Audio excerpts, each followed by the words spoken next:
This video is about being able to store a Singer Model 20 SewHandy in a lunchbox.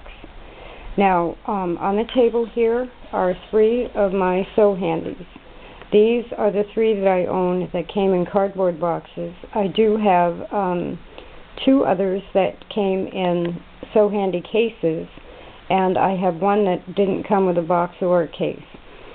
But you can see the condition of the boxes on these machines is often fairly poor. Sometimes it's very good, as in this one, but even with this one, the side is starting to crack on the box. And because everything, the girl's name was Allison, who put her name on this, and because everything has been kind of shoved in here, you can see that things are getting bent and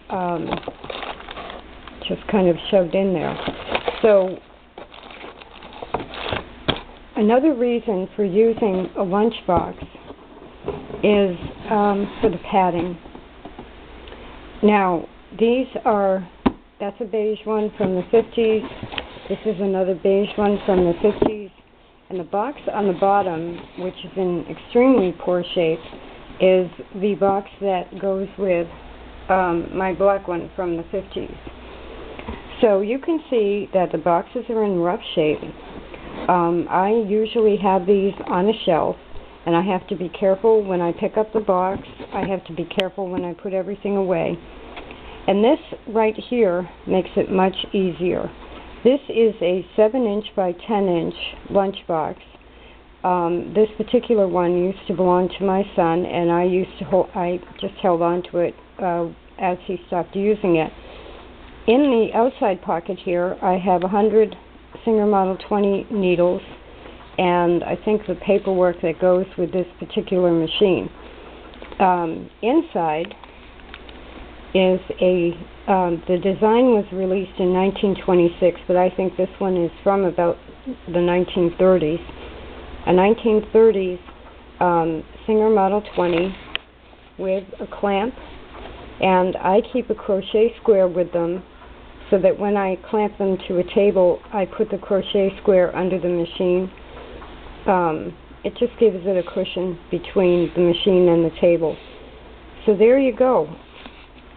This is all padded.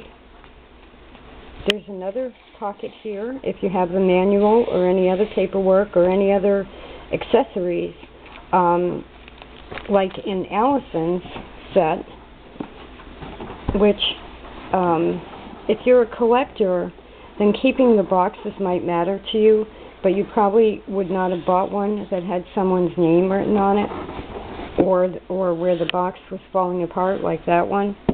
But Allison had kept everything together wonderfully.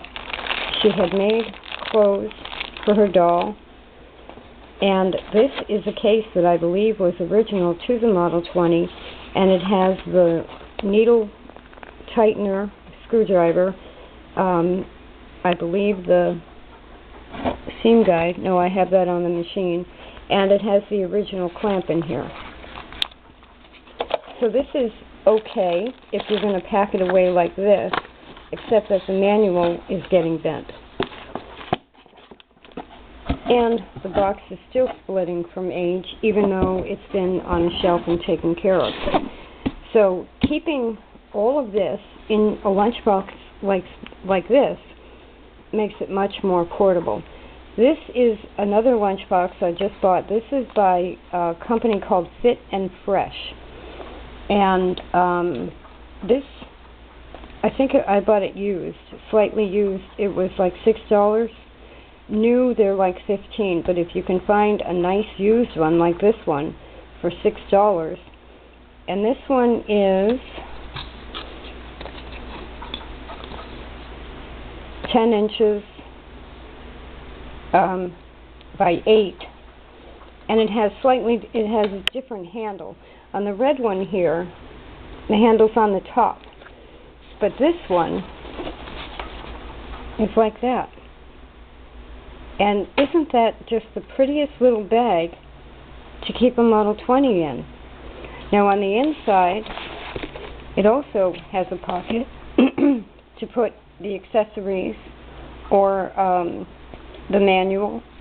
It doesn't have any outside pockets. It just has that one inside where if you're using it as a lunchbox, you'd probably put your ice pack there. So that's expandable enough to hold an ice pack. It's expandable enough to hold Allison's doll clothes and the clamp and everything. So there's another way to use a lunchbox to hold a Model 20. And here's still a third way. This is more like a little six-pack cooler that would probably hold a six-pack of canned soda.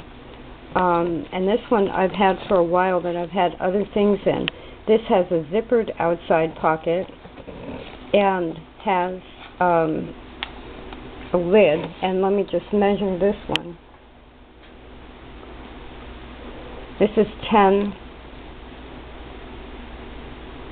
by 6, but it's deep and it's about 6 inches deep.